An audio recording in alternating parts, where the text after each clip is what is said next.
प्यारा लागे बड़ा सोना लागे प्यारा लागे बड़ा सोना लागे किसने सजाया तुमको मोहन किसने सजाया तुमको मोहन प्यारा लागे बड़ा सोना लागे बड़ा प्यारा लागे बड़ा सोना लागे राधे राधे।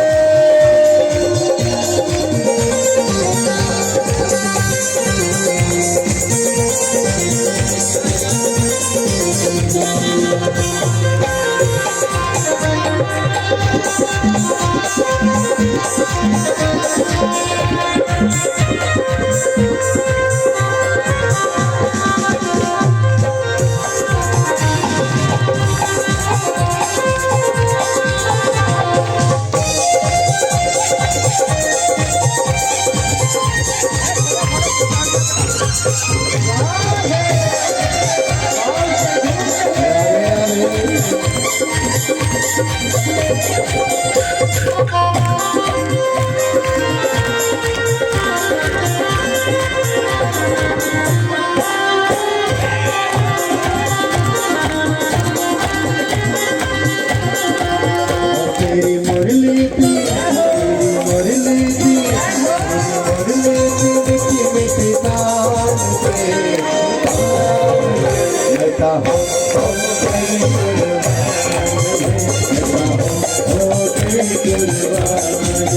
तेरी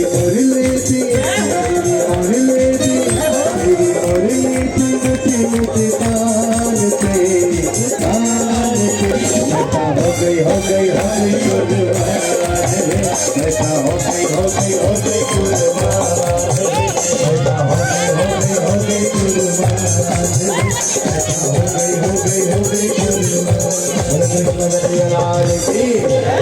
तुरंत बैठी जल्दी जो देरी करेंगे उसको पाप लगेगा। जल्दी बैठे तुरंत वो खड़ी क्यों हो गए माता ऐसा बैठे तुरंत बैठे अभी कृष्ण जन्म होना बाकी है। मैं तो अभी प्रसंग में कहीं गया ही नहीं अभी तुरंत जल्दी जो नहीं बैठेंगे उसको पाप लगेगा। देख लीजिएगा पाप लगेगा। बोले कृष्ण कन्हैया लाल की।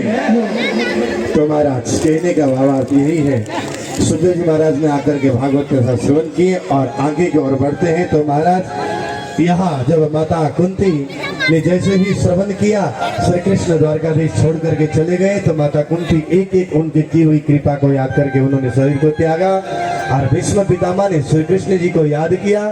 श्री कृष्ण जी भीष्म पितामह के अंतिम क्षण को सफल करने के लिए मोक्ष देने के लिए श्री कृष्ण जी और कुरुक्षेत्र के मैदान में चले गए और भीष्म पितामह ने चरणों को याद करते हुए अपने इस संसार की इह लीला को त्याग करके आगे की ओर चले गए। अब महाभारत के युद्ध की तैयारी हो रही है। यहाँ दुर्योधन के दुर्व्यवहार से तीर्थ यात्रा करने के लिए निकल गए थे। आत्मज्ञान प्राप्त करने के लिए आगे की ओर बढ़े और तीर्थों के दर्शन करके वापस आए। बहुत सारी ऐसी बातें हुई, विदुर जी के साथ भेंट हुई। विदुर जी फिर आए, धृतराष्ट्र जी को जाकर के समझाया कि इस तरह से मोहमाया में मत बैठिए, दुनिया और परमात्मा का भजन करिए। आगे की ओर बढ़े तो महाराज और आगे की ओर बढ़े तो अंत में जब श्री कृष्ण ही चले गए तो इस दुनिया में हमें रह करके क्या करना, ये सोचकर के पांच पांडव ने निर्णय किया महाप्रयाण करने के लिए हरिद्वार चले गए। राजा परीक्षित को सब कुछ सौंप करके हरिद्वार चले गए, गंगा स्नान किया, ऋषिकेश चले गए, देवप्रयाग होते हुए नंद प्रयाग, कर्ण प्रयाग, रुद्र प्रयाग, विष्णु प्रयाग होते होते बद्रीनाथ धाम चले गए। बद्रीनाथ धाम से होते हुए स्वर्ग चले गए। जिसको भी जिस चीज का अभिमान था उसके कारण वो स्वस्थ शरीर स्वर्ग नहीं जा पाए। और महाराज ये प्रसंग हम लोग फिर परमात्मा ने चाहा श्रवण करेंगे। आगे शुक्रताल में 88,000 ऋषिगण विराजमान है। सुखदेव जी महाराज मध्य में अर्ध विराजमान। कथा प्रारंभ होने वाली है। खूब सरस प्रश्न किया है, उसका उत्तर मैं बताता हूँ, सुनो कि एकांत में बैठ करके परमात्मा का ध्यान करो। जिस देश में जिस भेष में देश और विदेश में रहो, राधा रमन कहो। सुंदर उपदेश दिया। और आगे की ओर महाराज यहाँ सृष्टि के विषय में बहुत कुछ उन्होंने वर्णन किया। सुत जी महाराज कहते सुनो को कश्यप की 13 पत्नियां थी और उनसे सृष्टि के प्रारंभ हुए, लेकिन अंत में एक दिन सायकालीन समय में दीति ने आकर के कश्यप मुनि से पुत्र के मांगने के रुद्र भगवान का अपमान हुआ। रुद्र भगवान ने श्राप दिया और दो बालक हुए और उन बालक का नाम रखा गया हिरण्याक्ष और हिरण्यकश्यप। लोग बोलते कलयुग आ गया है, कलयुग आ गया है, कलयुग आ गया है। सत्ययुग में क्या राक्षस नहीं थे? त्रेता युग में राक्षस नहीं थे? द्वापर युग में भी राक्षस थे, तो कलयुग में कौन सी बड़ी बात है? राधे राधे। तो इसीलिए महाराज आप पृथ्वी को कैसे लेकर के आए? पाताल में चले गए और वहां युद्ध किया, हिरण्याक्ष का उद्धार किया, मनु महाराज को ला करके दिए। अब मैथुन सृष्टि होने लगी और दो पुत्र हुए, उत्तानपाद और प्रियव्रत। तीन बेटियां हुई, आकुति, प्रसूति और देवहूति। यहाँ कर्दम ऋषि के और कर्दम ऋषि ब्रह्मा जी के पुत्र। कर्दम ऋषि ने कहा, हे पिताजी, मनुष्य जीवन का परम लक्ष्य क्या है? ब्रह्मा जी ने कहा, मनुष्य जीवन का परम लक्ष्य यही है कि मनुष्य जीवन पाने के बाद एक बार परमात्मा का ध्यान करना पड़ेगा। परमात्मा का एहसास न हो तो ऐसे जीवन बेकार है। परमात्मा के लिए रोना, तो भजन करने लगे। हजारों वर्ष तपस्या किया, परमात्मा ने दर्शन दिया। मनु महाराज आए, भारत के सम्राट मनु महाराज, और पुत्री को लेकर के आए। उन्होंने कहा, मेरी बेटी के साथ विवाह करिए। कर्दम ऋषि ने कहा, मैं संत हूँ, एक ही शर्त में विवाह करूंगा। जैसे हम लोग भी एक बोलते हैं ना, मेरा बेटा आए, एक ही शर्त में विवाह करूंगा, बेटे के साथ विवाह होगी। शर्त क्या है कि 25 लाख की गाड़ी चाहिए, है ना? हमारे शर्त यही होता है ना। लेकिन एक बात बोलूं, भाई लोगों के लिए विशेष, मेरे तरफ देखिएगा, आप लोगों के लिए, माता के लिए हो गई, भाई लोगों के लिए जो दहेज में गाड़ी लेकर के आए, मोटरसाइकिल लेके आए, गाड़ी लेकर के आए, 4 पहिया वाली गाड़ी लेकर के आए, ससुरा क्या बोलता है, दहेज में लाई हुई गाड़ी में बैठ कर के हीरो बन के घूमते हैं। राधे राधे। अरे कमाना हो तो खुद ही कमा करके घूमो ना, ये तो दिया हुआ गाड़ी है। सबसे बड़ी दहेज तो महाराज उन्होंने अपने कलेजे के टुकड़े बेटियां दी, वो मांगते नहीं है और बोलते हमें गाड़ी चाहिए, मोटरसाइकिल चाहिए, नहीं तो शादी नहीं करेंगे। बाकी मैं यहाँ की बात नहीं कर रहा हूँ, झाबुआ वाले, गुजरात वाले तो बहुत अच्छे, और जो भी कथा सुनने वाले भविष्य में वो भी बहुत अच्छे हैं। आंखों में रखे हरिद्वार ले जाएंगे साला।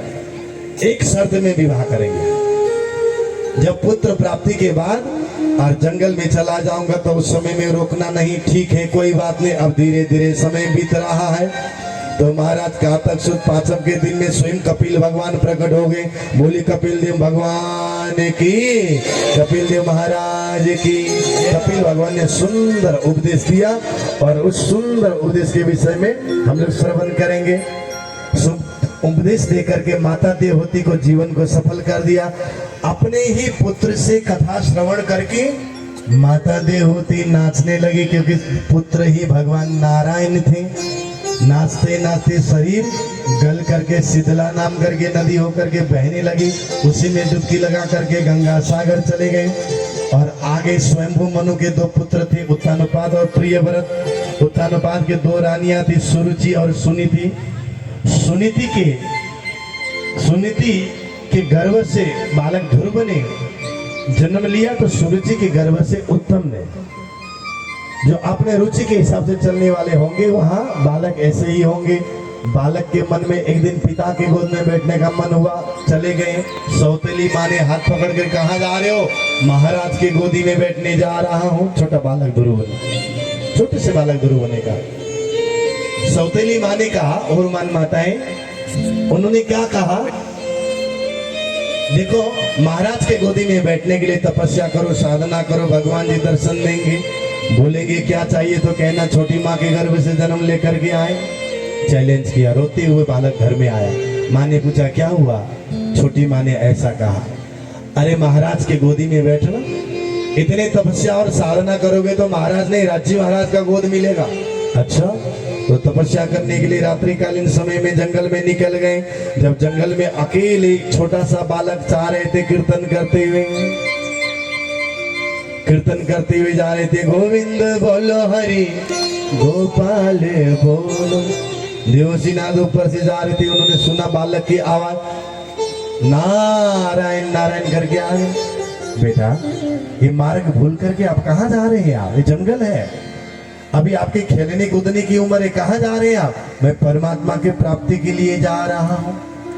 देखिए, जिसको परमात्मा के साक्षात्कार की अनुभूति करना हो तो वो बचपन से ही घर छोड़ना होता है। और जितने भी इतिहास महापुरुषों के सुने हैं हम लोगों ने, चाहे वो मीराज ठाकुर हो, चाहे देवचंद्र जी हो, चाहे चैतन्य महाप्रभु हो, चाहे मीराबाई हो, चाहे नरसिंह मेहता, जो कोई भी हो, उन बाल्यावस्था में घर छोड़ करके निकले थे। आज तो हम 60 साल के हो गए, 70 साल के हो गए, घर छोड़ करके तो कथा में भी नहीं आ सकते।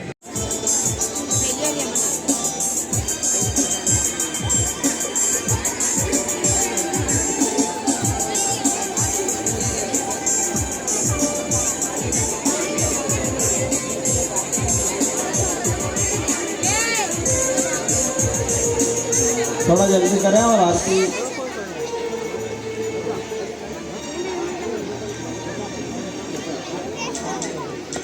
और एक आप सभी ध्यान से सुनेंगे। आज हमारे बीच में श्री कृष्ण प्रणामी धर्माचार्य जगत गुरु श्री श्री 108 श्री सूर्य नारायण दास जी महाराज श्री 5 महामंगलपुरी धाम सूरत से पधार रहे हैं। उनके भी आशीर्वचन हमें मिलेंगे। रात्रि प्रवचन उनका होगा।